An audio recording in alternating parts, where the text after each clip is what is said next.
Hello and welcome back to Genesis Designs and Modelcraft, and today I have a quick look review on this, another Trumpeter kit.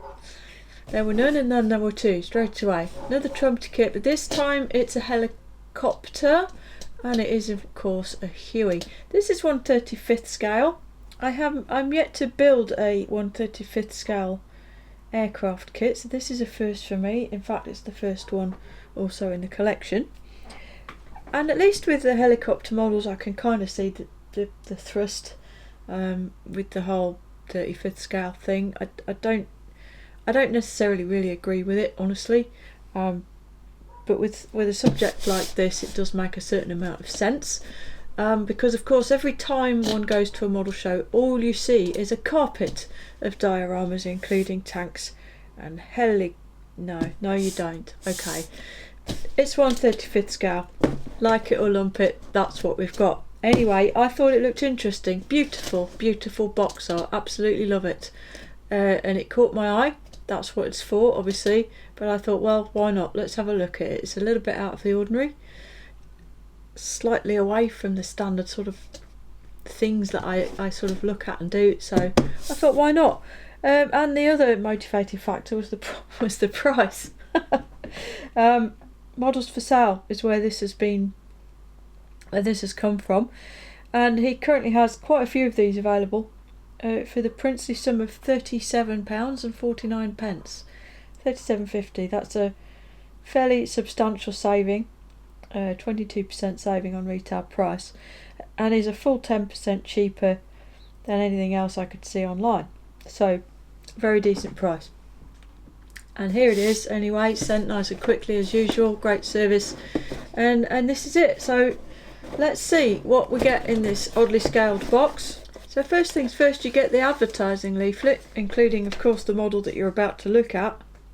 Okay, an M706 and a Panzer III, 100% new tool, 1/16th scale Panzer III. Very nice. And then we're straight into plastic parts. 1, 2, 3, 4, 5, 6 separate packs. So let's start with the one on the top. And fortuitously enough, that is also Sprew A. And very obviously, it contains a pair of quite extensive fuselage halves. It's quite big. It's probably bigger than I really expected it to be, if I'm honest. And something that you notice immediately when you look at these parts is the surface finish. We have got rivet detail, and it is recessed rivet detail, and that will turn some people straight off this model. The Huey, like so many, if not all helicopters, is extensively riveted with mushroom head rivets, not flush ones. So this isn't really a correct representation of positive rivets or mushroom head rivets or domed rivets, however you want to look at it, but it is a representation at least. And for my money, and I appreciate this is not going to be everybody's standpoint on it, I'd rather have recessed rivets than none at all, because a completely smooth helicopter model doesn't look quite right to my eyes. There is at least something for the eye to latch on here. And of course the fact that they're not raised makes it very much easier to deal with the seams and the like as you go through the build. Moulding quality is okay. I can see mould seams. We've got one along the top corner of the cab here, and likewise one that runs all the way around the bottom. This area here, that will need cleaning up, and there's a little bit of, the mould's a bit rough just here as well. This is a smooth part though. See this side's a bit cleaner, but yeah, mould seam is inevitable, top and bottom.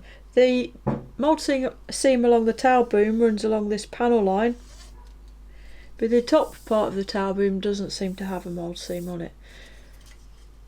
But you know, throughout quite nicely done. There's no real detail inside here, a little bit of ribbing just in there, but that's all. And all of these internal surfaces do have some quite prominent ejector pin circles, some of which may well need to be tidied up before the parts can be used. These, I believe, are cab doors, and these are for the engine area. It's quite a nice size. Next sprue out of the box is Sprew D, and this one has got some internal parts and the rear stabilisers. So we have a cab floor here, which is gorgeous. It does have raised detail on it, raised faster detail and lots of panel detail. It's even got tie downs represented in it. This is an aft part, this is a bulkhead. This has got some really nice fabric effects. You see the texture there. This is sort of a quilted matting that goes on here, and again it's got tie downs represented. And if I just flip this over, here we have the inside of the forward cabin roof area, complete with the overhead panel for the pilots, and it's all really beautifully done. We've got dome lights there, and we've got an absolute myriad of switches and dials and knobs on that overhead panel. Slightly less well done are the ejector pin circles on what I presume is potentially the underside of the stabilisers, but this is recessed detail, so that will be relatively easy to deal with. And then over in this corner is the undercarriage, all moulded in one piece, the complete skid arrangement all in one. Quite impressive. And although it's quite flexible, the fact that it's all moulded in one piece will take out the risk of a badly glued joint causing issues, and obviously alignment shouldn't be a problem either. Next up we have some mystery sprues because they're wrapped in the white foam.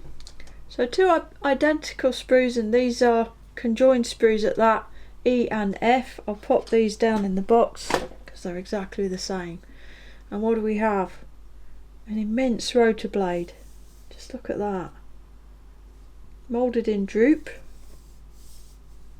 And this will be an insert for the other half, yes.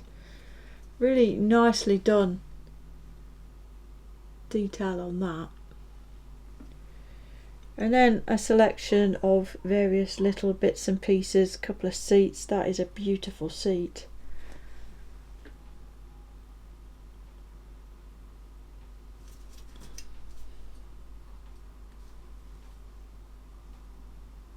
Absolutely lovely seat. That's possibly a pilot's seat. Part of the rotor assembly there. This is all really well moulded. Lovely crisp detail and quite a lot of finesse. That's got to be one of the best webbing type seats I've ever seen straight from a kit. Straight from the box. That's absolutely lovely. Next up we have the random bubble wrapped sprue. This one has more internal parts. A couple of cowling pieces, and this is Sprew C.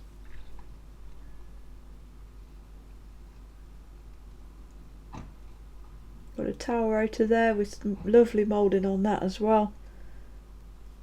More parts of the main rotor. And just general bits and bobs. I can see the pilot's controls here. Oh, the moulding is absolutely wonderful. The detail is so good.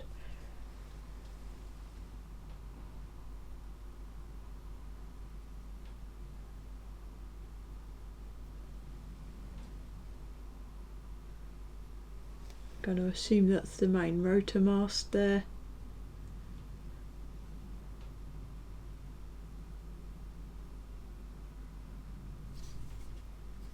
Collapsible troop seat bases here. See the bottoms of them. Anybody who's worked on a Hercules, a Chinook, and clearly a Huey will recognise these immediately. And there's that tower rotor. Beautiful moulding. Really good detail. And here was the final sprue of non-transparent parts, and this is Sprew B.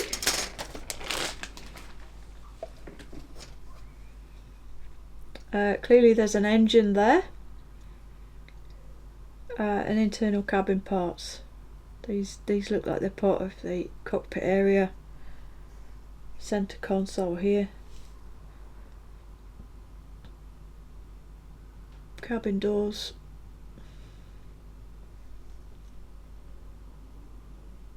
Again, just spectacular moulding. It's absolutely glorious.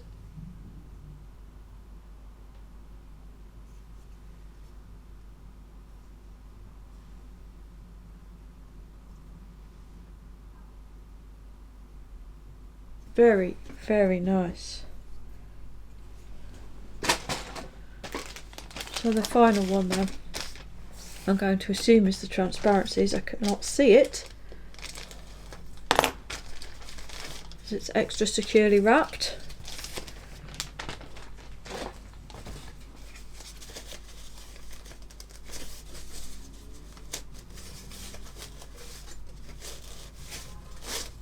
And there it is.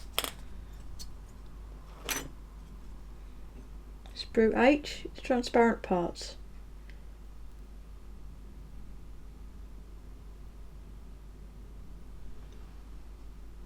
All very nicely done indeed.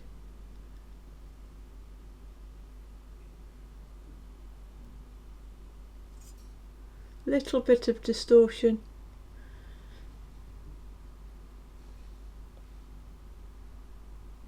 But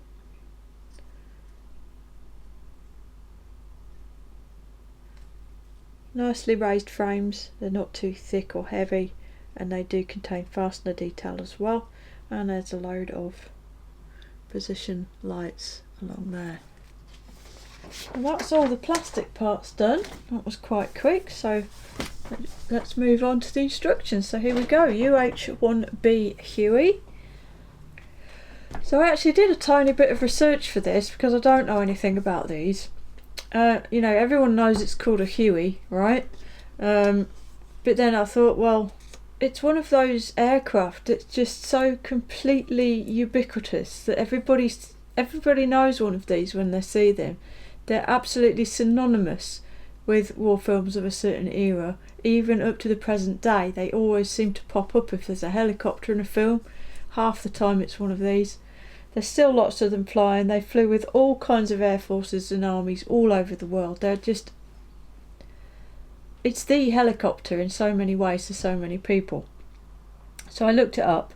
It's actually made by Bell, UH-1, and its real name is Iroquois, as per the Indian tribe. The nickname Huey came from its initial designation, which was HU-1, and that was changed around to UH-1 in 1962. The aircraft first flew actually in 1956, and they only stopped making them in 1987. Absolutely remarkable. Possibly even more remarkable than that is the fact that the type was only retired from the US Army in 2016, and actually across the wider American Armed Forces was still in service in some places as of 2024. So a helicopter that began its life in 1956 is still in service with the US military in 2024. And I know all around the world these aircraft are still flying with various armed forces. Absolutely remarkable. Anyway, I digress. What about the instructions? Nice little black and white side view on the front there. And you open it up, first thing you get is the sprue layouts, masks, decals and Photoet. Then moving on to construction, which obviously starts with the interior.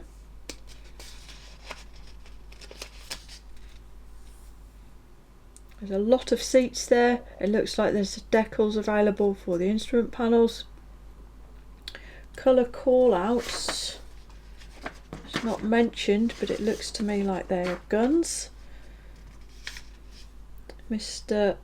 Colour and Mr. Hobby by the looks of it.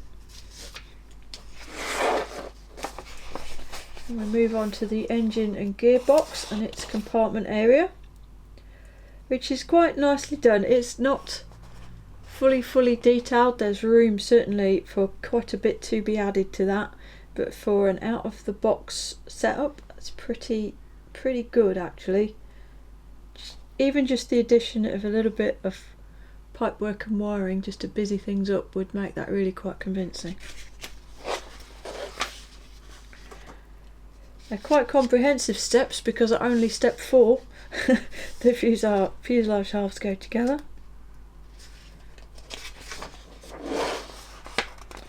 Then add some panels and glazing, some more panels and glazing.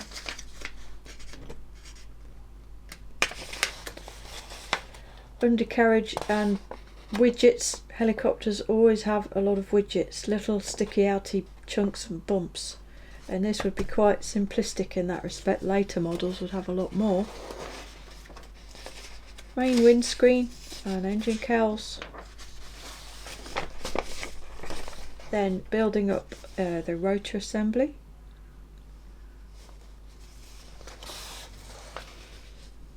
Fitting the rotors and more bits and pieces.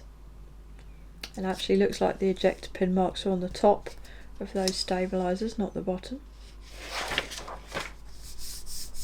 And finally showing where the masks go. So quite a simple construction process actually. Then we have some painting and marking guide. This is printed in colour. There are 2 options included in the kit and there is no information on either of them. This seems to be US Army. I don't know from which unit, where it was based or anything because it just doesn't say. Paint references. Okay, primarily they are Mr. Hobby and Acrylion, which is the new actual acrylic type of Mr. Hobby, which I did try some years ago and it was awful. There's also Vallejo, Model Master, Tamiya and Humbrol, but not for everything. This is a nice scheme actually, a nice little bit of colour on there with red stabilisers and a yellow tail band, full colour markings and some unit badges. Then on the painting and marking scheme B, this rather attractive tiger stripe camo. Again, no information. It says Army 2105, that's it. Colours are brown, forest green and olive drab, I suspect. H78. Yes, olive drab, forest green and brown. Has red stabilisers with camo on, which is a nice touch. It's quite an attractive scheme, but I don't know what it is representing.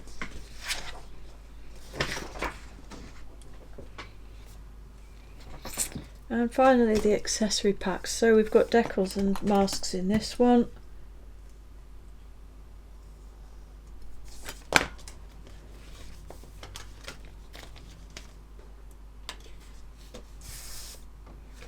Trumpeter always sellotape the anti-stick paper onto their decal sheets. Does protect them quite well for storage. There we go. Whoa, that's bright. So these unit markings are not offering me any insight as to what scheme one is. The decals are thin. They've got a very well tapered carrier film, quite similar looking to Edward, though I am not suggesting for a second that these are peelable. I don't know. There is a decal for the band on the tail. I would suggest that would be considerably easier to paint than to apply a decal to.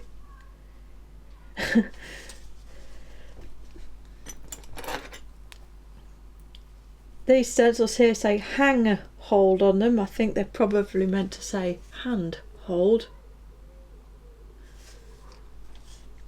Then we've got a few sort of various bits and pieces of airframe stencils. These blocks will be for the main rotors, these are for the tail rotors.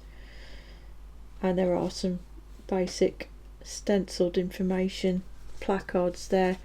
There's a decal for the centre console and a decal for the instrument panel. That is actually really quite a nice instrument panel decal. I think I would be inclined to punch the dials out of that individually rather than trying to fit it in one piece with such a large scale model with such a potentially visible interior. And here we have masks, and this is the strangest masking tape in the world. It looks exactly like crepe paper. I'm not sure if that's coming across. It is pre-cut, but it's very hard to see that it's pre-cut. And if I just, there you go.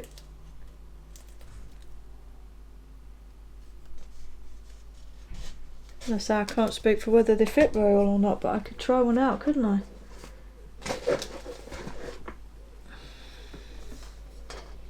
Okay, so number 4 should fit onto one of these large cabin windows.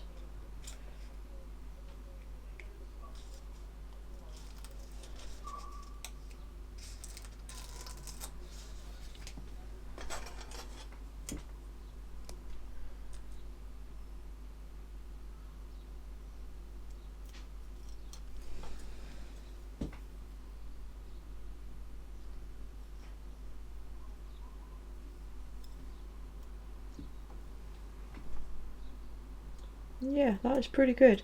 Difficult to line it up because it's so big.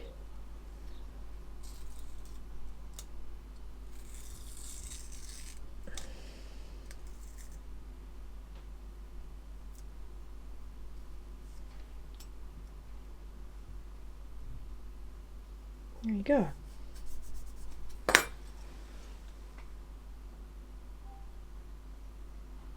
So yeah, they do fit.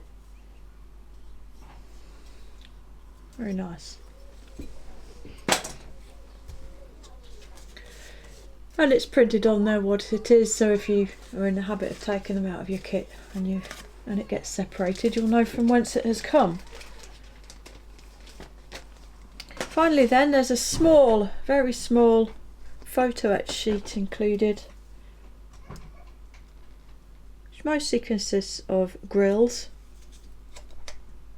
and a few small details, and it's encapsulated in film both sides, which is another thing Trumpeter do, and it does help to stop the bits of etch getting caught on things and bent in transit at all. But quite a nice little inclusion. So there you go, a very quick look review for the Trumpeter 1/35th scale UH-1B Huey. So I've had a look on ScaleMates, and this is a Trumpeter original which was released last year, 2024, and this year there is a second release of a UH-1B gunship, so the short bodied models are pretty well covered by those two releases. So again, for the second time in a row with a modern Trumpeter release, I'm quite impressed. This is well moulded, it's well detailed, it's a very complete package. There's the inclusion of pre-cut masks and a little bit of photo etch is always welcome. I'm a bit confused as to why there are no seat belts or harnesses included, because truthfully an included set of harnesses would really finish this off and pretty much obviate the need for any aftermarket, apart from if you're required to know exactly what unit the aircraft that you were modelling flew with. I find that a little odd that there's no information as to what those two marking choices actually represent. However, with all of that said, for the price, I am very, very impressed with this kit. It does look really good in the box, and from what I've seen online it builds up quite well as well. A very interesting model indeed, and will be quite an imposing beast when built. It is relatively large. As I said at the beginning, currently available from modelsforsale.com for the princely sum of £37.50. a very good price. I think you'll agree. The standard retail price is closer to 50, which still, to be honest, I don't think looks too bad given what is in the box. I can't vouch for its accuracy. I did see some comment by Floyd Werner, who I believe does know his eggs when it comes to helicopters, and he seemed to think it looked pretty decent. So that's good enough for me, to be honest. And that's it for this one. As always, thank you so much for watching, and thank you for all of your support. And with all of that said, I think it only remains for me to say until next time, look after yourselves, look after each other, and Genesis out.